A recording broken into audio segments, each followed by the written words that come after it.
Mi nombre es Harold Figueras, mi esposa Mariela Villanueva. Tenemos pues una historia que contarles con respecto a lo que es la restauración matrimonial. Nosotros estuvimos 5 años separados, en los cuales nosotros vivíamos en Venezuela, nos vinimos a vivir al Perú, y a través de circunstancias que estamos viviendo acá, básicamente por conceptos que manejaba yo de que mi esposa estaba feliz con su familia y yo estaba alejada de la mía, comencé a ver de forma egoísta lo que estaba pasando sin darme cuenta realmente qué era el concepto que ella estaba manejando. Así es, mi nombre es Mariela Villanueva, soy madre de familia, abogado de profesión con especialización en derecho tributario. Actualmente soy consultora familiar, soy madre de 3 niñas y pues gracias a Dios hemos fundado este movimiento Jesús y María Restauran Mi Familia para poder ayudar a matrimonios, a la familia que se encuentra viviendo la separación o el divorcio, y queremos llevar esa esperanza como nosotros en algún momento también estuvimos sufriendo la separación y el divorcio. Hace aproximadamente 13 años nosotros estuvimos enfrentando una crisis muy fuerte. 5 años estuvimos separados, en la cual pues mi esposo ya había vuelto a rehacer su vida y yo también quería rehacer mi vida y volver a formar una nueva familia. Y pues yo, Dios me dio la oportunidad de que muy joven, teniendo 28 años, pude desarrollarme profesionalmente y económicamente.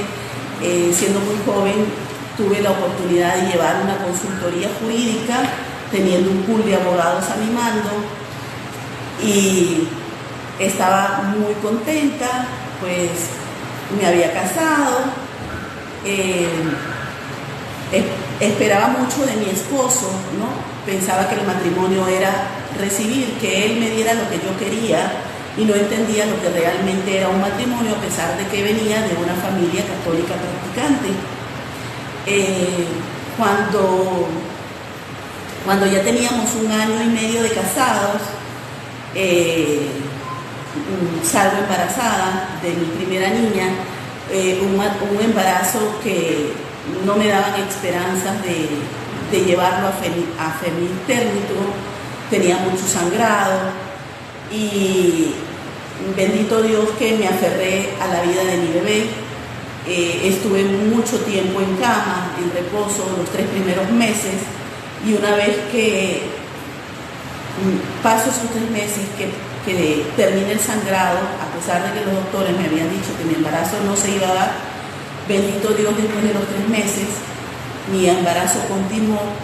Pero ¿qué ocurrió? Dejamos de trabajar porque hubo cambios políticos en Venezuela, y yo me sentía que me había desarrollado ya económicamente y profesionalmente, pero lo importante para mí en ese momento era poderme realizar como mamá. En ese embarazo, Dios permite que tomamos la decisión más sabia, y es de irnos a vivir a Perú. Yo ya tenía como 6 meses de embarazo y tomamos la decisión de que mi bebé naciera en el Perú. Mis padres son peruanos y vivían en Perú. A Harold le ofrecen un trabajo en Perú, un trabajo muy bueno, y pues tomamos la decisión de radicarnos allá. Nace mi bebé, ya tenía 1 año, pero yo no logro en Perú poderme realizar profesionalmente. No encontraba el trabajo que yo esperaba, y mi esposo no se sentía apoyado por mí. Viajaba a Venezuela constantemente y eso hizo que nos descapitalizáramos muy fuertemente, hasta que llegó un momento que simplemente no regresó. Hoy por hoy puedo comentar que realmente yo era una mujer empoderada en el mundo, ¿no? Era una mujer muy independiente económicamente, profesionalmente. Yo era una mujer que también estaba de acuerdo con la despenalización del aborto por violación. También decía pues que el matrimonio, si tu esposo no es fiel, no hay infidelidad, pues échalo para afuera, ¿no? Bótalo y qué, sigue adelante, ¿no? Y yo también sentía que pues si el matrimonio, bueno, tenía este precepto, ¿no? Que el matrimonio era como jugarte la lotería. Puede que el esposo te salga bueno o te salga mal, ¿no? Desde mi punto de vista, esa era la manera como se manejaba el matrimonio. Nuestro matrimonio estaba pasando por momentos sumamente difíciles y cuando me entero que fallece mi suegra, pensé que mi esposo iba a regresar a Perú, pero no se regresa. Y mi esposo, trataba yo de poder entender qué pasaba con mi matrimonio, porque no podíamos reunificarnos como familia. Hasta que un día mi niña, ya tenía como 7 años, no, ya tenía 5 añitos, hace su fiesta para promoción de primer grado, ya había terminado inicial, y en ese momento yo no sabía, ni en el colegio no me comentan cuáles eran las tradiciones en el Perú, y los niños bailan un vals y bailan con el papá. Las niñas bailan con el papá y los niños con la mamá. Nadie me había informado de ese protocolo en el momento de la reunión del grado de los niños. Y en ese momento yo no había dicho nada a nadie, y veo que todas las niñas salen a bailar con su papá y mi hija quedó sentada en la silla. En ese momento sentí en mi corazón que ya no me importaba mi esposo para nada como hombre, como esposo, y que lo único importante que era la relación era nuestra hija. Pues lamentablemente tampoco ya ni en ese momento ya no había ni siquiera para mi hija, porque fue muy doloroso ver a mi hija sentada, todas las niñas bailando y mi hija sentada, y cuando corría a bailar con mi niña para que no estuviera sola, un papá de un compañero me dijo: no señora, yo lo hago. De allí en adelante empezó mi lucha por querer rehacer mi vida y darme la oportunidad de conocer otras personas. Pero como Dios es misericordioso, yo hoy les puedo comentar, a los 13 años yo me consagré a la Virgen María. Uno se olvida de ella, pero ella no se olvida de nosotros. Un día mi niña me trae el rosario y me dice: mamita, quiero que me enseñes a rezar el rosario. Mi abuelita me ha dicho que tú lo sabes rezar. Y insistió muchas veces. Y como a la semana me dice: mamá, un domingo se levanta tempranito, tenía 7 años mi niña, y me dice: mamá, quiero saber qué se siente tener a Jesús en el corazón. Quiero hacer la primera comunión. Y la verdad es que yo pensé que era un capricho, porque yo tenía unas sobrinas que tienen 9 años y estaban preparándose para la primera comunión. Y ella insistió tanto que el que persiste la alcanza, que me levanté, la llevé a la iglesia y le digo a la catequista que la voy a dejar, que llega de oyente, que yo sabía, porque en Perú los niños se preparan para la primera comunión en el mes de marzo o abril para hacer la primera comunión en diciembre. Y era el mes de septiembre que mi niña me pide hacer la primera comunión. Y la llevo, la dejo, y yo cuando la voy a recoger, muy en fe, decía: no, que la van a aceptar. Primero, está chiquita, y segundo, no es el tiempo. Y cuando la llevo a buscar, la catequista me llama: señora, quiero conversar con usted. Yo le digo: sí, mire, sabe que hoy hubo una evaluación, y le pregunté a su niña si la quería hacer, y me dijo que sí, y sabe que su niña ha salido mejor que los niños que están aquí desde el mes de abril, y el padre ha autorizado para que su niña haga la primera comunión el 8 de diciembre. Y entonces a mí eso me mueve el corazón. Dios es grande, ¿no? Y yo que estaba en el mundo, a pesar de eso, mi corazón estaba cerrado. Y me voy a mi casa. Y entonces empiezo con mi niña a rezar el rosario todas las noches. Sustituí el cuento de la noche por el rezo del rosario. Nunca le enseñé a mi hija a pedir por alguna intención particular. El Espíritu Santo en ella le hacía que ella pidiera estas 3 bolitas por la unidad de su familia, por las almas del purgatorio y por las intenciones de la Virgen. Esas eran las 3 intenciones que ella ponía en su rosario. ¿Y qué pasó? Yo tenía mucho resentimiento en mi corazón. Y un domingo que la llevo, ella me dice: mamá, mire el confesionario y está vacío, y ella se tenía que sentar con su grupo de primera comunión. Ella rompe el grupo, se va donde estoy sentada y me dice: mamá, ¿sabes lo importante que es para mí recibir a Jesús en el corazón? Y tú que lo puedes hacer, ¿no lo haces? Y miro el confesionario y estaba vacío, y en ese momento tenía yo 5 años que no me confesaba, y en ese momento que llego ahí, que me confieso, sentí que una carga de mi vida dejaba en ese confesionario. De allí en adelante seguí como 2 semanas más rezando todos los días el rosario con mi hija, hasta que un día una amiga que vive en Brasil me llama y me dice: Marielita, mi empresa la van a domiciliar en el Perú, pásame tu currículum porque tú encajas perfectamente con el perfil profesional que están necesitando. Le envío a mi amiga mi currículum y mi amiga me llama y me dice: el gerente general va de Francia a Perú y va a entrevistarte, ve tal día, tal hora, a tal hotel. En ese momento voy, él me dice que me van a contratar, pero que primero tengo que empezar a trabajar en el directorio de la empresa que los representaba en el Perú.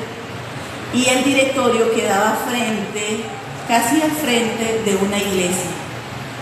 Y yo empecé a trabajar allí y empecé a vivir un estilo de vida de reparación, que es el estilo de vida que vive un consagrado a la Virgen María. Iba en la mañana a misa, escuchaba misa, comulgaba. A la hora de mi hora de mi almuerzo me iba a adorar al Santísimo y duraba 1 hora adorando. Ya de ahí a la salida me iba a mi casa a rezar el rosario con mi niña. Y todas estas prácticas hicieron que Dios empezara a poner un amor hacia mi esposo, porque empecé a darme cuenta del valor de mi familia, empecé a darme cuenta de que mi esposo también había querido tener una familia y que ese fue el plan original cuando los dos contrajimos matrimonio. Y yo empecé a llamar a mi esposo para preguntarle qué pasaba, ¿no? Que por qué nos pasó en nuestro matrimonio si teníamos unos intereses en común. Y él estaba reacio conmigo y un día lo llamo y me dice que no lo llame, que lo que quiere es el divorcio, ¿no? Y a pesar de que me decía eso, yo decía, bueno, está herido, ¿no? Empecé a darme cuenta y una amiga un día me dice: Mariela, tú con Harold tienes muchos tiempos de separado. Un hombre tiene necesidades para estar íntimamente con su esposa. Y en ese momento tomo en cuenta lo que ella me dice y digo: sí, pues son 5 años, ¿no? Y me dice: ¿a ti eso no te parece raro? Y también que tu esposo no quiera estar contigo. No tomé importancia a eso que me sembró el hecho de que me fuera infiel mi esposo, pero sí la necesidad de poder volver a estar juntos. Y un día hablo con mi tía y mi tía me dice: hija, ¿sabes qué? Yo nunca he querido comentarte esto. La hermana de mi mamá, mi tía pertenece a un movimiento que es la Legión de María, mi abuela era legionaria, mi mamá también, y mi tía me dice: hija, tu mamá cuando se casó con tu papá, mi papá, tanto a ella como a mí cuando nos casamos, nos dijo: hija, a partir de hoy pueden venir a visitar esta casa, pero esta casa ya no es suya. Su casa es donde está su esposo. Cuando mi tía me dijo eso, entendí que yo no había ido a buscar a mi esposo nunca. Y mi abuelita, paz descanse, Dios la tenga en la santa gloria, mi abuela paterna siempre me decía: hijita, el día que tu esposo te llame y que traiga la platita, el dinero, ¿no? Y vuelvan a estar juntos, hija. Usted no vaya si él no viene, pero eso sí, que le traiga su plata.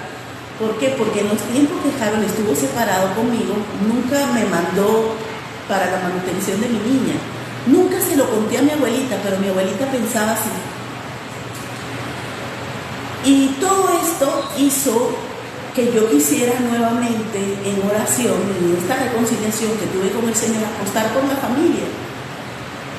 Y un día llegó diciembre en la empresa y yo dije, yo voy a trabajar hasta diciembre y ya de ahí yo voy a viajar a Venezuela y voy a tratar de reunificar a mi familia. Pero cuando llega diciembre, Harold tiene una niña que cuando estuvo muchacho a los 18 años, y ella me llama y me dice, mami, ¿sabes qué? Yo te quiero decir algo. Mi papá está con otra persona y yo estoy muy enojada con él. Mi papá no merece una esposa como tú. Yo ya no puedo seguir callando, mi papá te tiene engañada. Y bueno, eso a mí me mató mi corazón. El Señor me dio fortaleza para decirle, ese es tu papá y los problemas que yo tengo con tu papá son nuestros. Tú debes honrar a tu papá y obedecer a tu papá. No, que esa mujer es mala, que esa mujer me hizo esto, que esta mujer me hizo aquello. Y le dije, pero es tu papá, tienes que reconciliar, no te metas en nuestros problemas. Cerré el teléfono y eso fue para mí una tragedia. No podía dormir, quería morirme. Estuve una semana, creo que caminaba como un zombie. El demonio me atacaba muchísimo. Tuve una lucha espiritual muy fuerte. las voy a resumir porque el combate espiritual que uno vive cuando se entera de estos temas es muy fuerte, ¿no? Ya hay unas consecuencias, ¿no?, que sufre una persona cuando se entera de la infidelidad, ¿no? Vive un duelo. Es una batalla muy fuerte porque es una batalla espiritual. El demonio se mete en nuestras emociones para tratar de destruirnos, para no poder luchar, para nosotros poder entender que lo que está viviendo la familia es un ataque de frente de Satanás.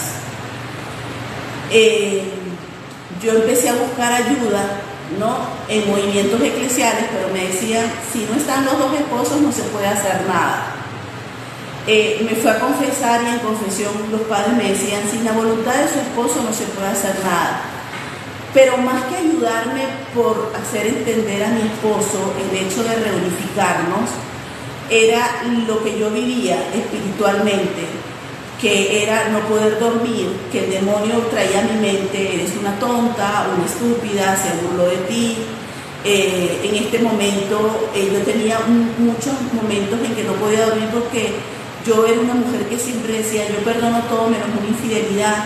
Entonces venían a mi mente momentos, en este momento mi esposo está teniendo intimidad con ella y eso me destruía emocionalmente, anímicamente.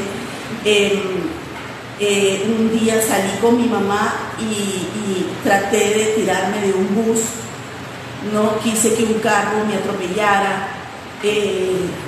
Hoy por hoy puedo decirles que todos estos son síntomas de ataques, ¿no?, que uno vive en esta lucha espiritual de no poder entender qué pasó, ¿no?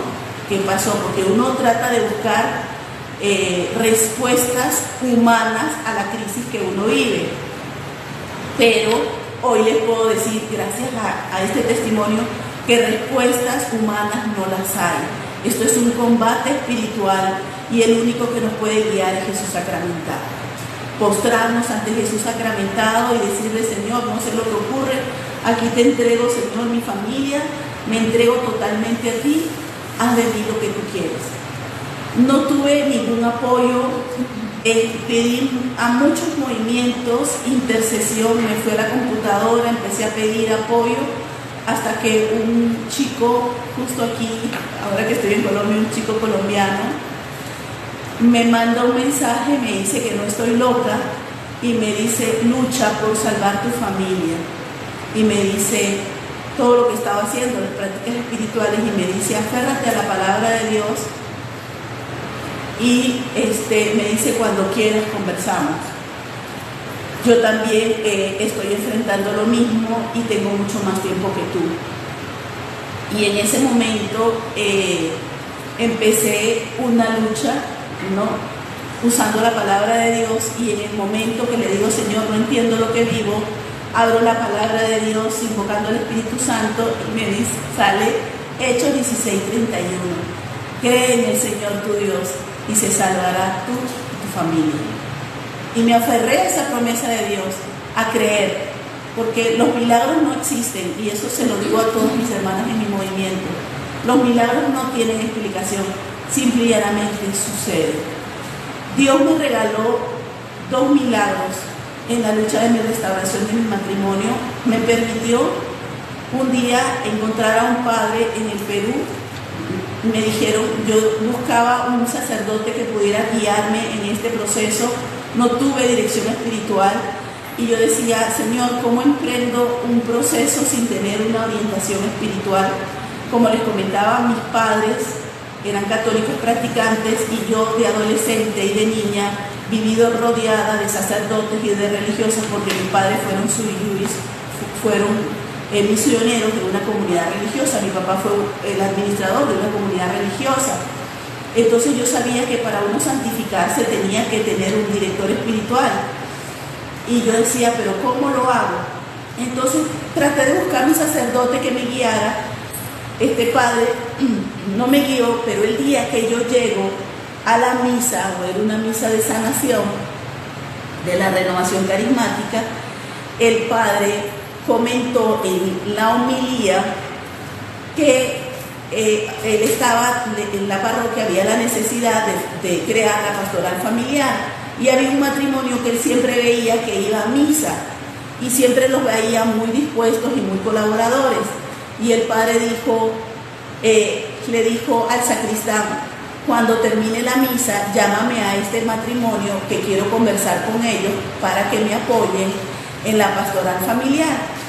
Y resulta que cuando terminó la misa, el sacristán los llama y les dice que quiere que los apoye para formar la pastoral familiar, y dice que ella se pone a llorar y le dice, padre, no puedo. Y el padre dice, bueno, ¿será que no están casados?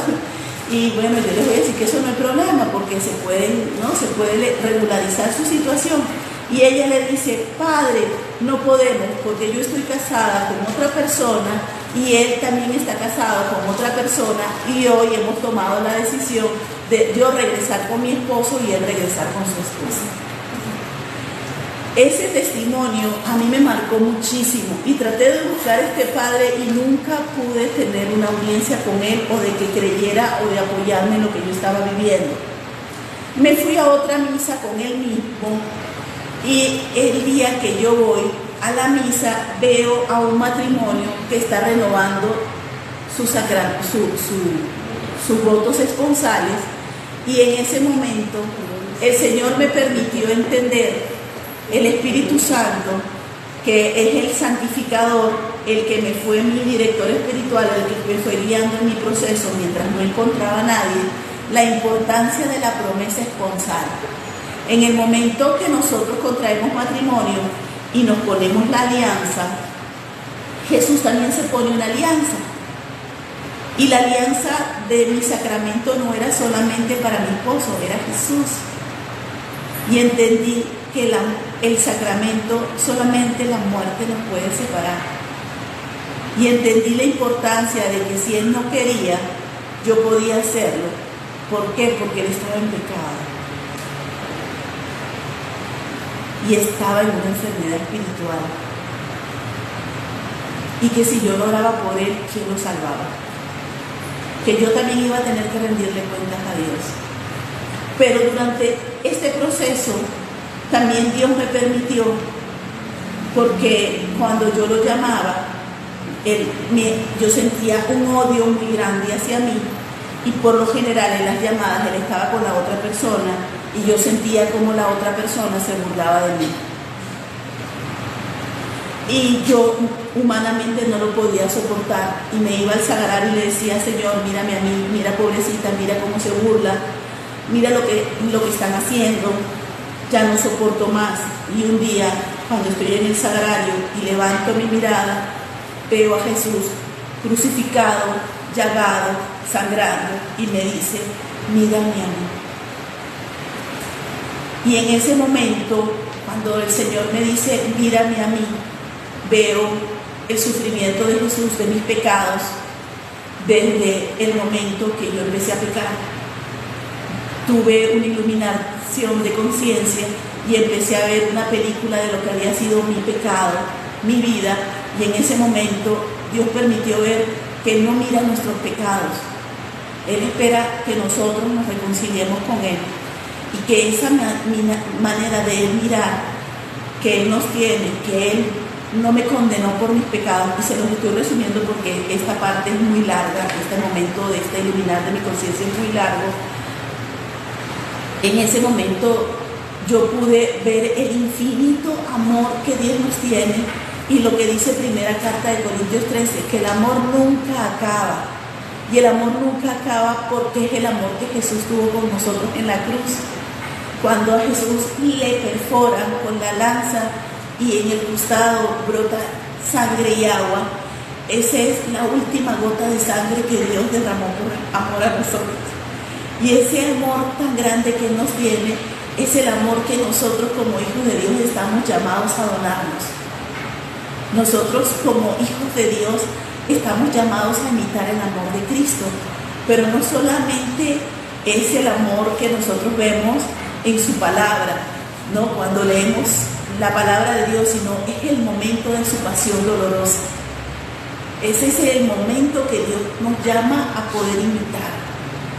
Y en ese momento entendí como la parábola del hijo pródigo, que Dios espera que nosotros nos reconciliemos con Él. Y pude en ese momento ver que mi pecado era tan grande como el pecado de mi esposo para Dios. Porque Dios no mira el pecado como tal, sino que nosotros nos reconciliemos. Y que cualquiera de nosotros que podamos interceder puede lograr y alcanzar, tocar el corazón de Jesús, para que Él pueda transformar, el Padre pueda transformar el corazón de la otra persona, en este caso de nuestro prójimo más cercano, que es nuestro cónyuge. Y en ese momento, de allí en adelante, mi vida cambió, porque ya no me importaba el pecado de mi esposo ni lo que me dijera la otra persona, sino agradar a Dios. De allí en adelante empecé a reparar mis pecados, que eran mucho más graves quizás en esa experiencia que tuve de Dios, de poder entender lo que era el amor de Dios hacia con nosotros, que era tan grande, y que si en ese momento a mí me tocara entregar mi vida a Dios, me iba a condenar porque no había amado a Dios lo suficiente, porque a pesar que yo había iniciado un proceso de conversión, no amaba como Cristo, porque cuando al salir de la iglesia un mendigo se me acercaba, yo no le donaba lo que me pedía, sino estaba al pendiente que me puede robar mi cartera. O cuando un borrachito se me acercaba y decía: ay, tiene su aliento asqueroso y apesta. Y me di cuenta que no amaba como Dios amaba, a pesar de que ya había iniciado un proceso de conversión, a pesar de que iba a hacer hora santa, a pesar de que lo recibía Él. Y pude entender que no era digna tampoco de poder recibir la Santa Comunión, porque nunca estaré lo suficientemente pura y preparada para poder recibir a Jesús sacramentado. Y por eso de ahí en adelante me preocupé por reparar su sacratísimo corazón y ya no mirar el pecado de mi esposo, porque yo también era responsable de su pecado, porque no pude ser una esposa, no pude ser esa esposa que él necesitaba, no pude servir ni donar el amor de Dios para él, y por eso él estaba viviendo eso. Por supuesto que él tenía responsabilidad en la decisión que tomó, pero yo también tuve algo de responsabilidad, y que si yo tenía que entrar a la presencia de Dios, cuando Dios me preguntara cuánto amé, no iba a poder pasar el primer mandamiento, porque no amaba a mi prójimo como a mí mismo. Y en ese momento el Señor permitió que de ahí en adelante mi vida cambiara. Ya no miraba su pecado. Y ahí en adelante fui feliz de sentir el amor tan grande que Dios nos tiene. Y sabía en fe que Dios iba a salvar mi matrimonio, iba a restaurar mi matrimonio. No sabía cuándo, no sabía cómo. Lo único que me importara era que Jesús estuviera orgulloso de mí. Y todos los días al acostarme le decía: Señor, ¿te gusta cómo te he amado hoy? ¿Te sientes orgulloso de mí? Y de ahí en adelante me preparé para amarlo, para servir, para buscar gente que estuviera enfrentando la misma situación que yo estaba viviendo. No encontraba a nadie y le decía: pero ¿cómo me santifico? Y en adoración sentí: confiésate todos los días con el mismo sacerdote, que tanto va a escuchar que ya algo va a hacer. Y así lo hice todos los días, todos los jueves. Eran los días que yo me confesaba con el mismo sacerdote, que al final el padre terminó creyendo en lo que hacía, que no estaba loca y que no importaba si mi esposo no quisiera o no, Dios iba a obrar. Un día, un 5 de febrero, siento la necesidad de estar en un lugar de una aparición mariana en Venezuela llamada María Madre de las Almas Consagradas. Yo de adolescente iba mucho a ese lugar a hacer vigilia y a orar por las vocaciones. Otro paréntesis, antes de soñar con ella, después de esta experiencia que tuve con el Señor, ya yo no oraba porque mi esposo regresara a casa, ya yo dejé de orar por mi restauración matrimonial porque sabía que Dios lo iba a hacer. Lo único que me ocupaba era orar por la santidad de la iglesia, por el Papa, por los obispos, por las vocaciones sacerdotales. Era lo único que hacía en mi rosario. Pero yo me había olvidado que yo iba a este lugar de la aparición María Madre de las Almas Consagradas. Y ese día 5, en la noche, estuve toda la noche en vela, en vigilia, orando en el rosario. Dios me dio la gracia de poder orar 4 diarios, ¿no? Yo oraba muchísimo. Después de esta experiencia que tuve, yo oraba 4 horas diarias prácticamente. Igual tenía que atender a mi hija, igual tenía que trabajar, pero Dios me dio esa gracia de orar muchísimo. Y en ese momento que tuvo toda la noche en vela, en la mañana, el día 6, cuando me levanto, sentía la misma necesidad de estar allí. Voy a internet, googleo, busco el teléfono y me dicen: felicidades, hoy es aniversario de la aparición.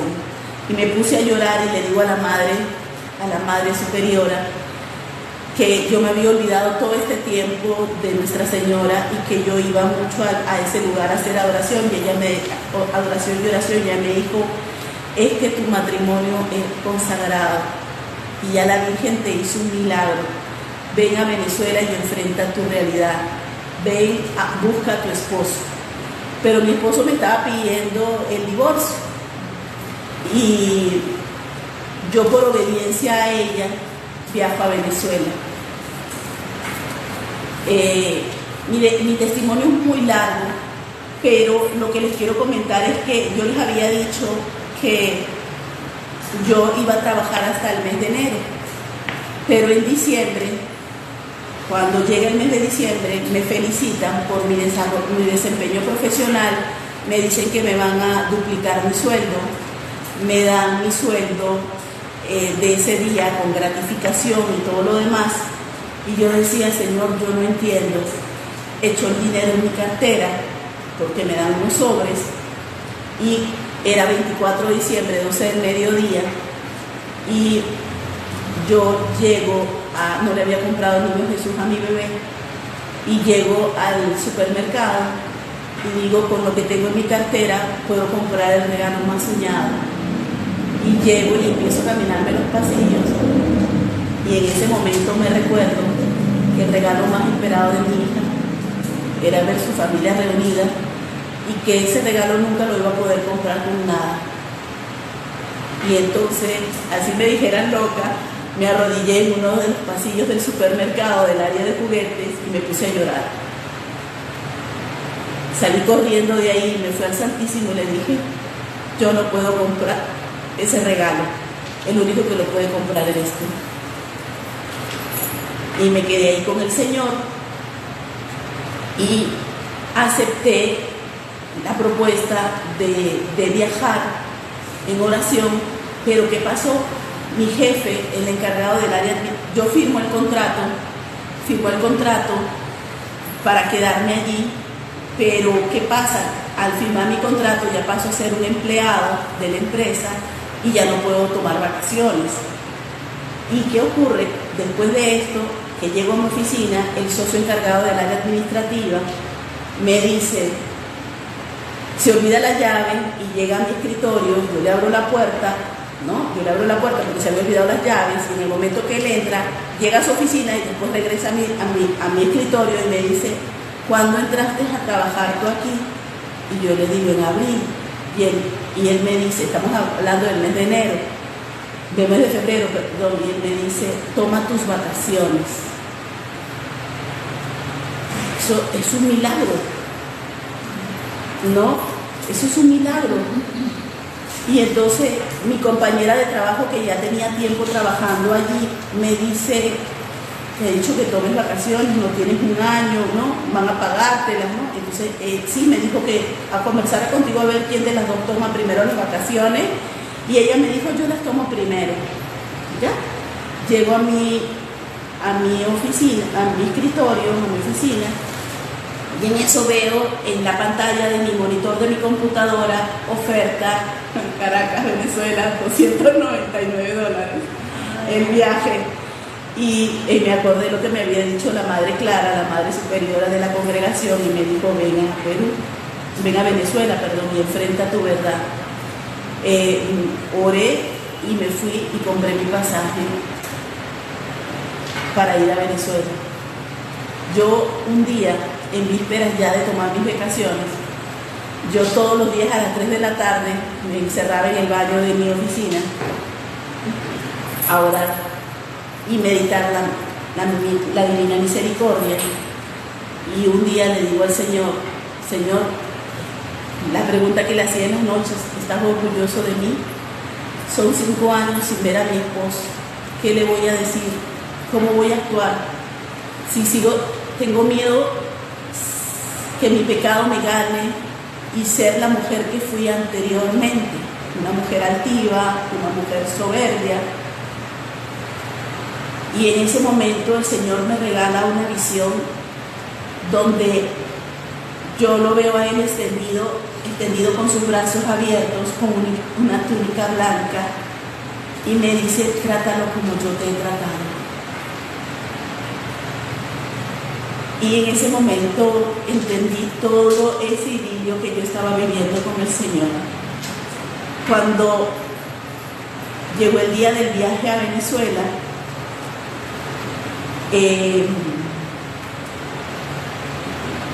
yo iba a darle el divorcio y me gana mi humanidad en una llamada que Harold me hace y le digo, Dios me daba muchos regalos y yo me había ganado un pasaje para irme a España y quería irme con vacaciones con mi niña a España. Y digo, tengo que pedirle permiso a su papá, su autorización de viaje, económicamente no nos ha visto. Entonces digo, quiero que me firme un documento en el cual me cede la patria potestad de mi hija para yo no tener necesidad de pedirle permiso si prácticamente estamos las dos solas. Y entonces eso me enojaba a mí muchísimo. Y cuando lo hago, él se enoja, yo estando en Venezuela. Y entonces terminamos discutiendo y yo me arrodillo y le digo, Señor, he fracasado, no puedo amar como tú amas, me ha ganado mi humanidad. Y pasan los días, estoy haciendo un paréntesis porque nuestro testimonio es muy largo. Yo me voy a misa y en eso empieza a sonar un celular y era el teléfono celular que estaba sonando, acaba de terminar de comulgar y Harold me llama y me dice, vamos a vernos hoy en el Gran Café, que es muy conocido en Venezuela, a las 3 de la tarde. Yo no me acordaba que era el Gran Café y le dije, mejor veámonos donde me esperabas, en la estación del Metropolitano, del Metrobús. Metrobús era que se llama, ¿no? Metropolitano en Venezuela, el Metrobús, donde me esperabas cuando me llevabas a mi casa.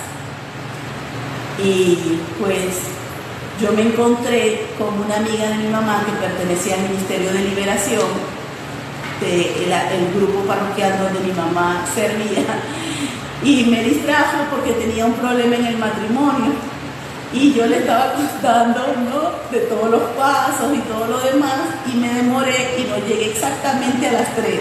Creo que me habían dicho 2:10, algo así. Yo no llegué exactamente a las 3, llegué a las 3 y unos minuticos. Y resulta de que cuando yo llego y en ese momento lo veo y extiendo mis brazos y nos abrazamos y nos pusimos a llorar. A esa parte la va a contar Harold, que es la parte suya. Quiero primero decirles que antes de esta parte de Mariela estar en las cosas de Dios, no daba paz, y creo que eso es lo que le pasa en la mayoría de los matrimonios, en la mayoría de las relaciones, que es una situación de una relación, como le llaman ahora, tóxica, ¿no?, de control, de dominio, de quiero saber qué estás haciendo, dónde estás, y eso a mí me molestaba mucho, realmente. Eso sucedía ya cuando me voy, que uno de mis mayores recuerdos, la última vez que viajo, es ver a Sofía, mi hija pequeñita, colgada de la reja del aeropuerto viéndome, pero me veía de una forma como si ella supiera en su corazón que no iba a volver. Eso quedó grabado en mi corazón. Me voy y lo que yo sentía en Venezuela era el atosigamiento de Mariela diario, diciéndome cualquier cantidad de cosas, acusándome irresponsable, me acusaba, me decía, mandaba cartas, correos como de 8 páginas, muchos los leí, muchos no los leí.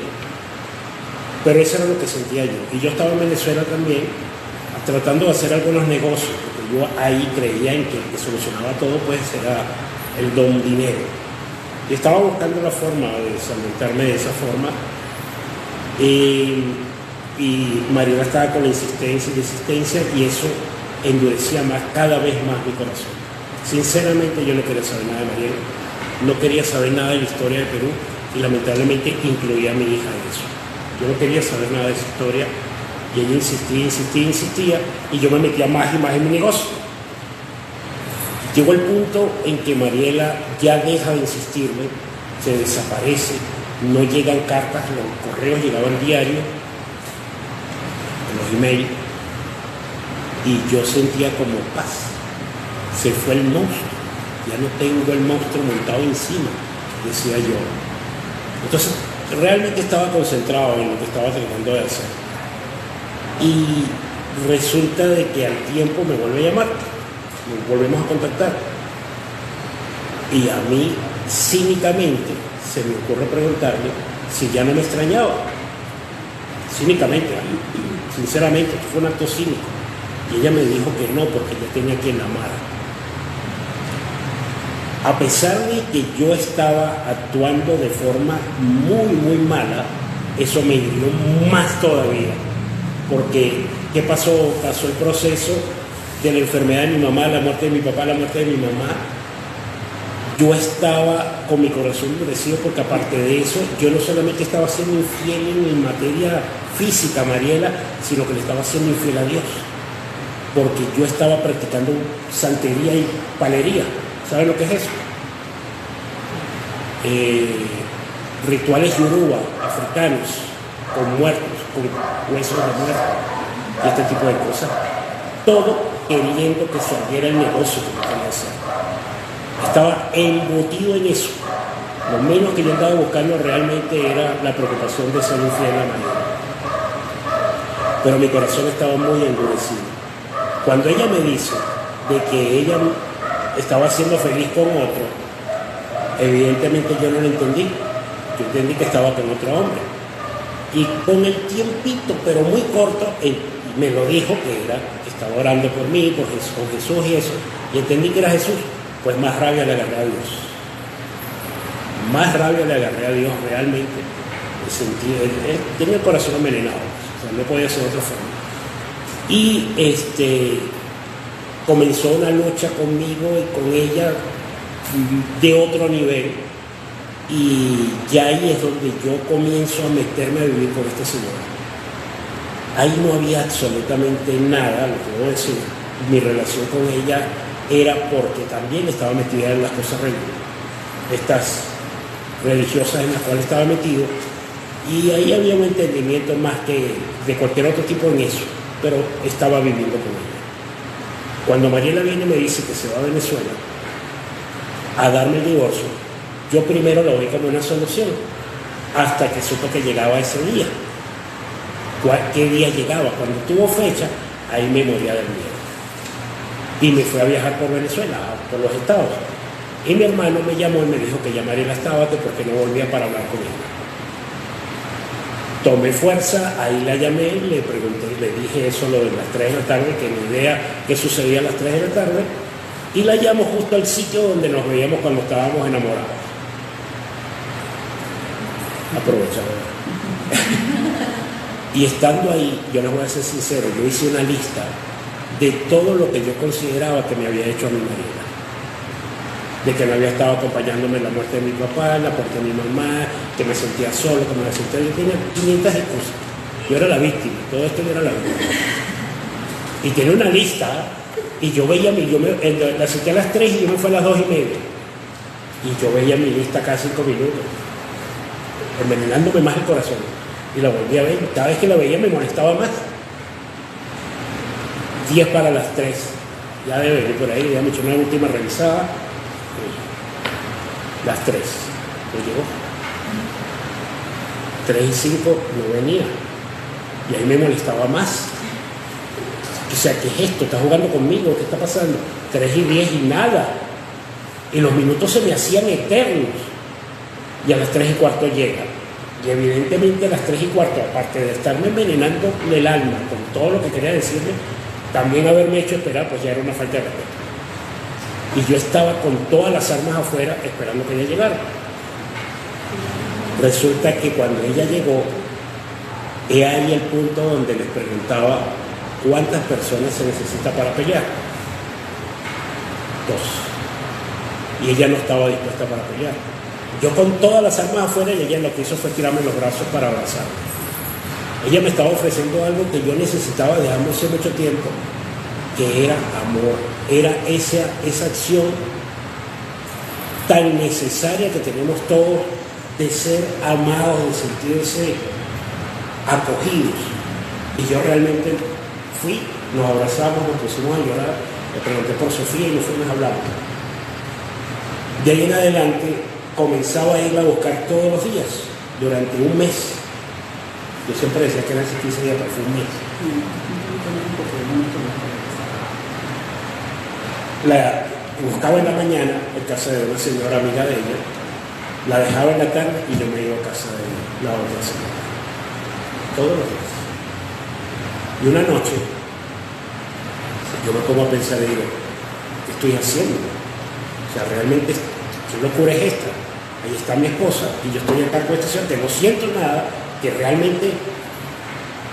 Y resulta que la semana antes, yo había ido con ella a llevar a sus hijos, porque estaba viendo con 2 hijos, a la casa del papá de los hijos.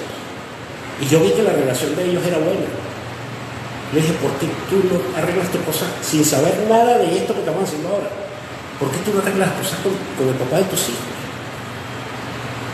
Ella no se molestó, me escuchó y me dijo, te vas, ¿verdad? Te digo, sí. Bueno, recogí mis cosas y voy y le digo a Mariela, ¿sabes qué? No lo recuerdo esa hora. Te busqué y hablamos.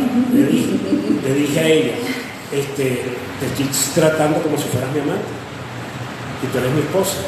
Y ella me dijo que esa noche había pensado lo mismo, que había sentido lo mismo. Poco más de 20 días después de esa vez, que todos los días me iba a buscar, y a las 4 de la tarde, como Cenicienta, se iba corriendo a buscar a la otra señora al trabajo y a convivir con ella, pues, ¿no? Y a mí ya se me estaban acabando los días porque yo había ido por 30 días. Y esa noche le dije al Señor, Señor, no sé hasta cuándo voy a aguantar esta situación. Yo soy la esposa y me siento como la otra. Y eso fue tal cual lo que sentí. La cosa es que, bueno, ese día decidimos regresarnos a Perú. Yo iba muerto de miedo por su familia, por su papá, por sus hermanos, por su mamá y sobre todo por Sofía, por mi hija. No sabía cómo me iba a recibir. Y resulta de que me recibieron de la mejor forma. Y yo pensaba que eso era todo. Pero esa noche cuando estaba ahí, en la casa de mi suegra, hay muchas cosas bendecidas. Figuras, cuadros, vírgenes, por todas partes. Y esa noche me estaba muriendo. Me brincaron cualquier cantidad de cosas oscuras encima, a ahogarme, a matarme. Yo me despertaba desesperado. Y no podía tener paz realmente. Bueno, pasó 1 o 2 días y fuimos a una parroquia que está cerca de la casa del papá de Mariela y por casualidad de entrada cerquita están los confesionarios. Se confesó con el padre con que yo me confesaba. Yo fui a decirle al padre pues que... Pero increíble fue lo que conseguí porque cuando yo empiezo la confesión, el padre me dice, yo le respondo, y me dice, ¿cuáles son tus pecados? Y el padre, no sé qué hago acá. No sé qué hago acá. No sé qué estoy haciendo acá, no sé por qué estoy acá. Yo tengo más de 5 años separado de mi esposa y estoy acá. Y el padre hace silencio. Y el padre me dice, ¿tú te llamas Ars? Yo dije, wow, ni lo probó de Venezuela. El padre estaba contenido. Entonces, sí, ¿tu esposa es Mariela? Sí. Me dice, después de la confesión te quiero esperar en mi oficina. Bueno, espero, me voy, me abrazó el padre y me invitó a que viniera el día siguiente. Yo no fui porque no quería, yo era hace un tiempo de que yo todo le tenía miedo. Todo le tenía miedo. Muy miedoso, todo me daba miedo. Y no fue el décimo, fui el otro día, que era como un miércoles, algo así. Y el padre me dice, me hace una pregunta. Dice, Harold, te quiero decir que tú eres valiente. Y yo decía, claro que sí. Yo había visto cosas espantosas en lo que estaba haciendo. Y yo, claro que sí. ¿Me entiendes? Me dice, quiero invitarte a un retiro.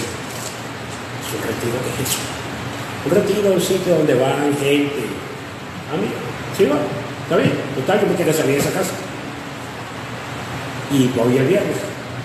Y en el retiro, quiero compartirlo con ustedes, éramos 46 hombres metidos en ese retiro. Ustedes se imaginan 46 hombres en una sola sala.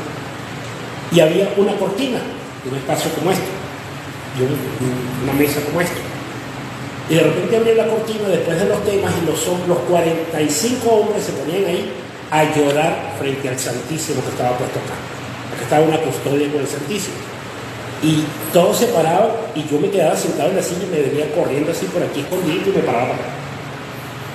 Separado de todos ellos, ¿verdad? Porque para mí todos ellos eran pecadores toditos y yo no sabía qué hacer. Y en la tercera oportunidad que sucede eso, porque sucede después de cada tanda, era sábado a las 12:30 más o menos, yo arrodillado ahí, ya por fin arrodillado, ya yo veía al Santísimo así de lado, no lo veía de frente. Yo le pregunto, le digo, ¿sabes qué? Si tú quieres decirme algo, házmelo ver ahorita, porque si no me salgo de aquí ya, porque no entiendo qué estoy haciendo acá. Y cuando se lo digo así, viendo el piso. Y de repente cuando subo la cara, veo un par de ojos gigantes así color miel, con unas pestañas en llamas como fuego, que me estaban viendo. Y me quedé arrodillado, pero no podía ni moverme. Y en eso esos ojos vinieron y me atravesaron. Y he empezado a llorar desde esa hora. Hasta el domingo, no pude dormir el sábado llorando. Yo sentía que me avasallaba todo lo que había hecho, todas las cosas que había hecho mal en contra de Dios. todas las cosas, todo, absolutamente todo, y me venían recuerdos y yo lloraba. Y llegó un punto en que ya yo lloraba y no sabía por qué lloraba, pero estaba llorando. Cuando llega ella, al final llegó con Sofía, recogieron, nos vamos. Yo me fumaba 2 cajetillas de cigarro diario. Cuando salgo del retiro, llego a la casa, me recibieron, a los 2 días, 3 días voy a comprarme mi cajetilla de cigarro. Cuando me fumé el cigarro, me salía asqueroso. Tuve que botarla, hasta ese día fumé. Pero el 3er o 4.º día me despierto con un recuerdo horrible y me voy corriendo a confesarme.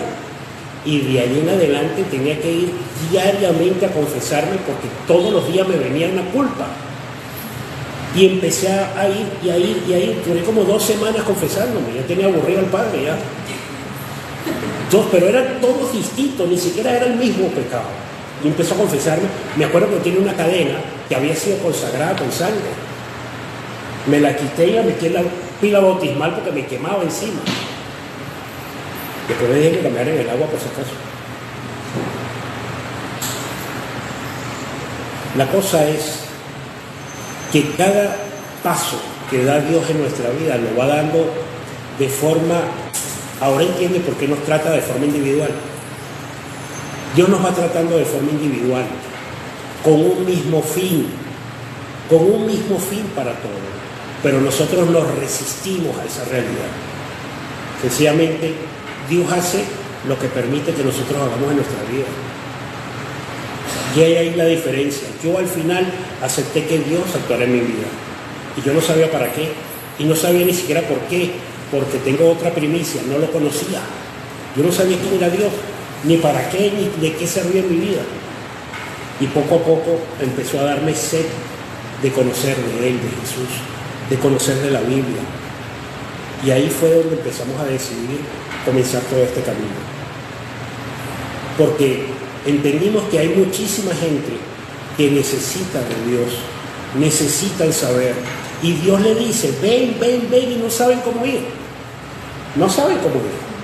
entonces nosotros debemos tener la oportunidad de decirle y acompañarlos, y por eso queremos ser obedientes, porque sí se puede, sí podemos restaurar familias, sí podemos seguir adelante.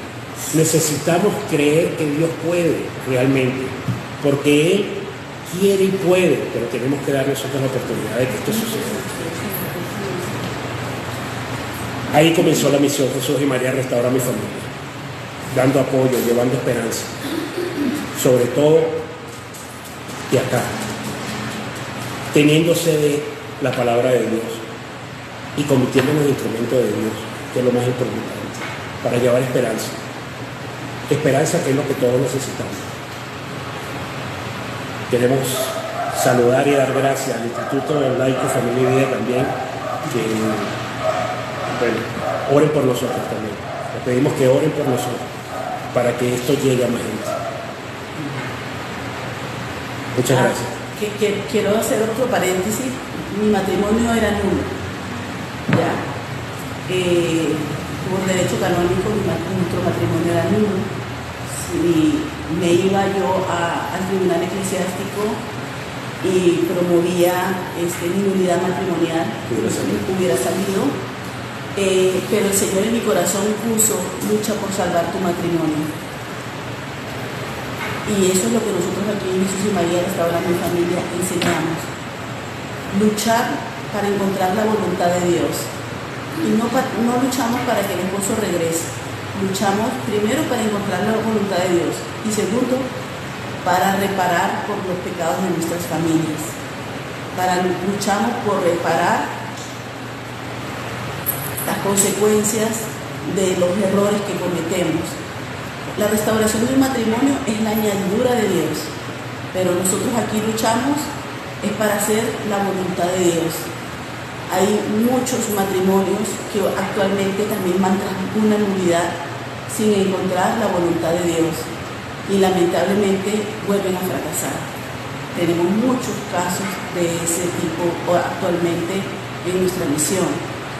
Cuando hay una ruptura de un matrimonio, muchas veces hay heridas que no hemos sanado y si no estamos profundamente decididos en sanarla, vamos a herir a otra persona. Entonces es importante que esto se sepa. Tenemos muchos casos de matrimonios que han ido a una nulidad, se han vuelto a casar y están otra vez en crisis. Entonces el demonio no descansa. Entonces también nosotros debemos de encontrar qué quiere Dios en nuestra vida y también reconocer en qué hemos fallado para no ir por la vida lastimando y hiriendo a más personas. Y sobre todo la propia vida nuestra, que al final nosotros aquí somos migrantes. La vida, la otra vida es la vida eterna y esa es la que todos debemos heredar.